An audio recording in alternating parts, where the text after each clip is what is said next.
Hi friends, good evening. எப்படி இருக்கீங்க? நல்லா இருக்கீங்களா? Welcome back to the trending சமையல். நான் உங்கள் அலமேல் பேசுகிறேன் ஃப்ரெண்ட்ஸ்.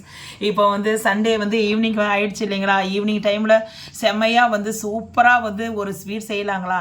என்ன தெரியுங்களா? என்னடா இது தட்டில் பிஸ்கெட் வச்சுருக்காங்கன்னு நினைக்கிறீங்களா? வேறு ஒன்றும் இல்லை ஃப்ரெண்ட்ஸு, செம்ம சூப்பராக ஒரு ஸ்வீட் செய்யலாம். என்ன ஸ்வீட் தெரியுங்களா? குலோப் ஜாம் செய்ய போகிறோம் ஃப்ரெண்ட்ஸ். ஏன்னா என்ன எதில் செய்ய போகிறோம் தெரியுங்களா? அது நம்ம மாவுலலாம் எதுவும் செய்யறது இல்லை. நம்ம சாதாரணமாக நம்ம மேரிகோல்டு பிஸ்கெட் வாங்கி சாப்பிடுவோம் இல்லைங்களா? அந்த பிஸ்கெட்டில் தான் நம்ம செய்ய போகிறோம்.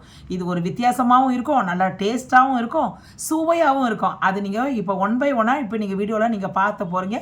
பார்த்துட்டு நாளைக்கே செய்ய போகிறீங்கன்னு பார்த்துங்களேன். ஏன்னா அந்த அளவு நீ செய்யறதை பார்த்தாவே உங்களுக்கு வாய் வச்சு ஊறும் ஃப்ரெண்ட்ஸ். அவ்வளோ டேஸ்ட்டாக இருக்கும். இது எப்படி செய்யலாம், இதுக்கு என்னென்ன பொருளை ஆட் பண்ணணும் அப்படின்னு சொல்லிட்டு வீடியோக்குள்ளே 1 by 1 போய் பார்க்கலாம். வாங்க போகலாம். ஓகே ஃப்ரெண்ட்ஸ், இப்போ நான் ஒரு 10 ரூபா பிஸ்கெட் தான் எடுத்திருக்கேன். இந்த பாருங்க மேரிகோல்டு ஒரு 10 ரூபா பாக்கெட் தான் இது. இதில் 2 பாக்கெட் போதும். கிட்டத்தட்ட ஒரு 10-15 உண்டை வரும். ஓகேங்களா? இந்த 2 பாக்கெட் போதும்.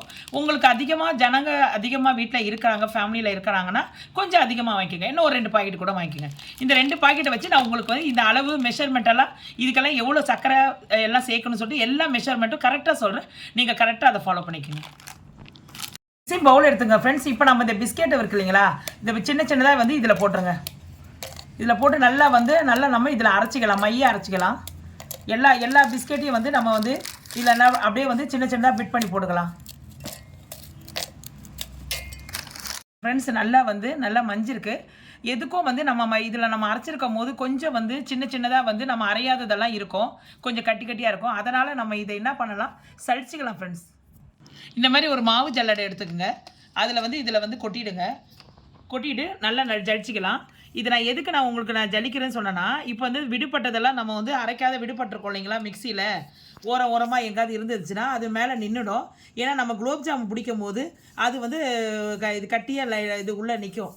அதனால தான் நான் சொல்கிறேன். நான் அதையும் சேர்த்து நம்ம அரைச்சிடலாம். இப்போ நம்ம சுத்தமாக அரைச்சிட்டு இது நம்ம ஜலிக்கும் போதே ஒன்றுமே இல்லைன்னா விட்டுடலாம். அப்படி இருந்துச்சுன்னா கட்டி ஏதாவது இருந்துச்சுன்னா நம்ம திரும்ப ஒரு வாட்டி மிக்சியில் போட்டுக்கலாம் ஃப்ரெண்ட்ஸ். அதனால தான் உங்களுக்கு சொல்கிறேன். நான் இப்போ ஜலிச்சிக்கலாம் ஃப்ரெண்ட்ஸ். நம்ம நல்லா ஜலிச்சிட்டோம். இதில் ஒன்றுமே இல்லை ஃப்ரெண்ட்ஸ். ஏன்னா சிலது நல்லா சரியாக மிக்சியில் அரைக்காத இருந்துச்சுன்னா கொஞ்சம் கட்டியாக நின்றுடும். அதை இன்னொரு வாட்டி நம்ம அரைச்சிக்கலாம். ஆனால் இதில் பாருங்கள் ஒன்றுமே இல்லை. இப்போ இந்த மாவெல்லாம் கீழே நல்லா ஜலிச்சிடுச்சு. இப்போ இதுக்கப்புறம் நம்ம என்ன செய்யணும்னு சொல்லிட்டு நம்ம வீடியோக்குள்ளே பார்க்கலாம் பாருங்கள் ஃப்ரெண்ட்ஸ். நம்ம பிஸ்கெட்டை இன்னொரு பவுலில் நம்ம ட்ரான்ஸ்ஃபர் பண்ணிட்டோம்.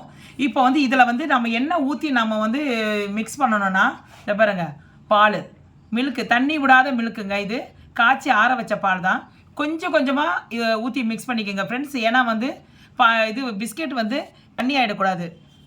கொஞ்சமாக ஊற்றி அளவோடு ஊற்றிங்க ஃப்ரெண்ட்ஸ். ஏன்னா ரொம்ப தண்ணியாகும். அதனால் லைட்டாக கொஞ்சமாக முதல்லையே நிறைய ஊற்றாதீங்க.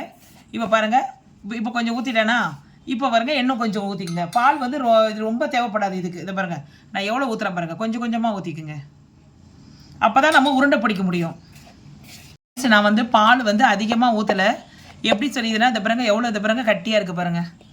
அப்படியே சப்பாத்தி மாவு மாதிரி இருக்குது பாருங்கள். இந்த மாதிரி தான் இருக்கணும், ரொம்ப தண்ணியாக இருக்கக்கூடாது. ஏன்னா பால் சரி நம்ம பால் தானே சொல்லிட்டு நல்லா இருக்கும்னு சொல்லிட்டு நீங்கள் அந்த அளவு நீங்கள் அதில் ஊற்றி நீங்கள் இது பண்ணிட்டீங்கன்னா எண்ணெயில் விடும்போது திரிஞ்சு போயிடும். அதனால் இது பாருங்கள், இது இந்த மாதிரியே நீங்கள் உருட்டி வச்சுங்க. இது ஒரு 5 நிமிஷம் ரெஸ்ட்டில் விட்டுடலாம் ஃப்ரெண்ட்ஸ். இது அப்படியே இருக்கட்டும். ஒரு 5 நிமிஷம் கழித்து நம்ம எடுத்து உருண்டை பிடிச்சிக்கலாம் ஃப்ரெண்ட்ஸ். நம்ம இப்போ சக்கரை பாவு குலோப் ஜாமுக்கு ரெடி பண்ணிக்கலாம். இப்போ நம்ம ஒரு வானலை வச்சுக்கலாம். வானலை நான் கரெக்டாக இதை பாருங்கள், ஒரு 1/2 கப்பு சக்கரை தான். நம்ம மெஷர்மெண்ட் கப் இருக்கு இல்லைங்களா, அதில் கரெக்டாக ஒரு 1/2 கப்பு எடுத்துருக்கிறேன். ஏன்னா நம்ம 2 பாக்கெட் பிஸ்கெட்டுக்கு இது சரியாக இருக்கும். இந்த 1/2 கப்பு சர்க்கரையை நான் இதில் போட்டுடுறேன். அதே மாதிரி இந்த 1/2 கப்பில் 3 கப்பு தண்ணி ஊற்றுங்க கரெக்டாக. இந்த பாருங்கள், நான் உங்களுக்கு கரெக்டாக தான் நான் ஊற்றுறேன். நான் கரெக்டாக 3 கப்பு. இதை பாருங்கள், 1 2, அதுக்கு மேலே வேணாம் ஃப்ரெண்ட்ஸ், கரெக்டாக இருக்கும்.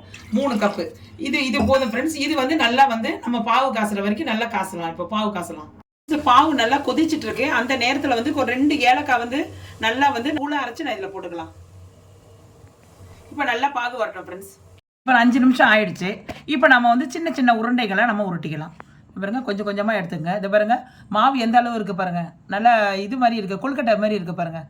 அவ்வளோதான் ஃப்ரெண்ட்ஸ். இது இப்போ இப்படி பிடிச்சாதான் அது கரெக்டாக எண்ணெயில் வேகும்.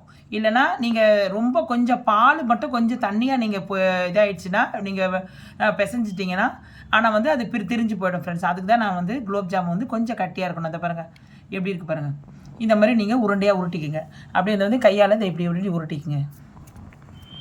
அப்படியே ஒரே லெவலாக இருக்கும். ஓகே ஃப்ரெண்ட்ஸ், இது பாருங்கள்.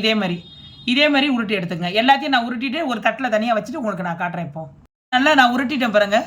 நல்லா சூப்பராக உருட்டிட்டேன் பாருங்கள். இந்த பாருங்கள், இதே எனக்கு வந்து கரெக்டாக 2 பாக்கெட் பிஸ்கெட்டில் வந்து 11 உருண்டை வந்தது. நான் இந்த அளவு தான் நான் உருட்டியிருக்கேன். இந்த பாருங்கள், இந்த அளவில் உருட்டியிருக்கேன். நீங்கள் பெரிய உருண்டையாக உருட்டுனா கிட்டத்தட்ட ஒரு 5 உருண்டை தான் வரும். இந்த அளவு உருண்டை, ஏன்னா நம்ம வந்து சக்கரை பாவில் போடும்போது கொஞ்சம் வந்து உப்பி வரும் ஃப்ரெண்ட்ஸ், அவ்வளோதான். ஓகேங்களா? இப்போ 11 உருண்டை வருது. இதை வந்து நம்ம நெக்ஸ்ட் ஸ்டெப்பு என்னன்னு பார்ப்போம். இப்போ நம்ம ஒரு பேனில் வந்து ஆயில் ஊற்றி வச்சுக்கலாம். ஆயில் ஊற்றி வச்சுட்டு நம்ம லைட் சூட்டில் தான் இருக்கணும், இளஞ்சூட்டில் தான் இருக்கணும். இப்போ நம்ம வந்து நம்ம ரெடி பண்ணி வச்சுருக்கோம் இல்லைங்களா, பிஸ்கெட் குலோப் ஜாம் ரெடி பண்ணி வச்சுருக்கோம் இல்லைங்களா, அதை பாருங்கள் ரெடி பண்ணி வச்சுருக்கோம். இதை வந்து அப்படியே ஒன்றா போடுங்க ஃப்ரெண்ட்ஸ், மெதுவாக போடுங்க. ஆனால் வந்து இப்போயே சொல்கிறேன் ஃப்ரெண்ட்ஸ், ஆனால் வந்து சிம்மில் தான் இருக்கணும், ரொம்ப இதாகக்கூடாது, ரொம்ப ஹை ஃபீட்டில் வைக்கக்கூடாது. அப்படியே வந்து சிம்மிலே வச்சு ஒன்றா அப்படியே பரட்டி விடுங்க ஃப்ரெண்ட்ஸ். லைட்டாகவே பரட்டி விடுங்க, கொஞ்சம் வேகட்டும். பாருங்க, நல்லா வெந்துருச்சு, நல்லா ப்ரௌனிஷ் ஆயிடுச்சு. இப்போ குலோப் ஜாமுன் ரெடி ஆயிடுச்சு. இப்போ அப்படியே எடுத்து நம்ம பக்கத்தில் பாவு வச்சிருக்கோம் இல்லைங்களா, அந்த பாவு வந்து அப்படியே அதில் நம்ம போட்டுடலாம். இதை பாருங்க ஃப்ரெண்ட்ஸ், இந்த பாவில் போட்டுருங்க. அவ்வளோதான் ஃப்ரெண்ட்ஸ், பாவுலேயே இருக்கட்டும். இப்போ ரெடி ஆயிடுச்சு ஃப்ரெண்ட்ஸ். இப்போ வந்து அப்படியே நம்ம விட்டுடலாம் ஃப்ரெண்ட்ஸ். இப்போ 1/2 hour அப்படியே விட்டுடலாம். 1/2 hour கழிச்சு நம்ம எடுத்து பார்க்கலாம். ஆஃப் பண்ணிடலாம். ஸ்டவ் ஆஃப் பண்ணிட்டு அதில் சக்கரை பாக்கலையே நல்லா ஊறட்டும். சூப்பரான வந்து குலோப் ஜாமுன் ரெடியாக பண்ணி வச்சுருக்கிறேன். ஜீராவில் நல்லா ஊற வச்சு தான் உங்களுக்கு முன்னாடி நான் காட்டியிருக்கேன் ஃப்ரெண்ட்ஸ். இது மேலேயே நான் இப்போ ஜீரா ஊற்றுறேன். எவ்வளோ சூப்பராக இருப்பேன். நம்ம பிஸ்கெட்டில் நான் இந்த அளவு வந்திருக்கோன்னு சொல்லிட்டு நம்மளும் ஆச்சரியப்படுற அளவுக்கு அவ்வளோ டேஸ்ட்டாக இருக்கும் ஃப்ரெண்ட்ஸ். ஏன்னா வந்து இப்போ பாருங்கள், உங்கள் முன்னாடி வந்து நீங்கள் ஜீராவை இந்த பாருங்கள் மேலே ஊற்றுற பாருங்கள். இந்த பாருங்கள், இந்த பாருங்கள் ஃப்ரெண்ட்ஸ், பாருங்கள் ஊற்றுறேன் பாருங்கள். ஜீராவில் தான் ஆல்ரெடி ஜீராலே ஃபுல்லாக முழுக்க நனைஞ்சிருக்கு. அதுக்கு மேலேயும் நான் ஜீரா ஊற்றுறேன். இந்த பாருங்கள், அவ்வளோ செம சூப்பராக இருக்கும் பாருங்கள்.